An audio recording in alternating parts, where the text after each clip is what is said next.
రెచ్చిపోతున్న మట్టి మాఫియా అక్రమంగా అడ్డగోలుగా మట్టి తరలిస్తున్న వైనం, చెరువులు కుంటలు టార్గెట్గా కొనసాగుతున్న దందా చోద్యం చూస్తున్న అధికారులు మనం చూస్తున్నాం కదా.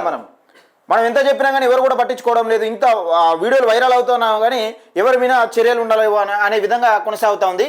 అయితే చొప్పదండి నియోజకవర్గానికి సంబంధించి రామడుగు గంగాధర మండల పరిధిలో మట్టి మాఫియా రెచ్చిపోతున్నారు. చెరువులు కుంటలు వదల కాలువలు కరకట్టలు టార్గెట్గా తమ దందాలను కొనసాగిస్తున్నారు. అయితే మట్టి మాఫియాకు అధికారులు అండదండలు పుష్కలంగా ఉండడంతో వారి దందా యథేచ్ఛగా కొనసాగుతుంది. అడ్డు అదుపు లేకుండా అక్రమ దందాలను సాగిస్తూ మాఫియా మైనింగ్ ఇరిగేషన్ అధికారులు తన గుప్పెట్లో పెట్టుకుని ప్రభుత్వ ఆదాయానికి భారీగా గండి కొడుతున్నారు. ప్రభుత్వానికి కట్టే చిస్తూ గోరంతా చెల్లించి కొండంత మట్టిని తరలిస్తూ దళారులు సొమ్ము చేసుకుంటున్నారు. అరికట్టాల్సిన అధికారులు మాఫియా చేతుల్లో ఉండడంతో వారు అటువైపు కన్నెత్తి చూడడం లేదు. దీంతో రెచ్చిపోతున్న మట్టి మాఫియా ఇష్టానుసారంగా మట్టిని తోడేస్తూ ఆ ప్రాంతాన్ని బొందల గడ్డగా మారుస్తున్నారు.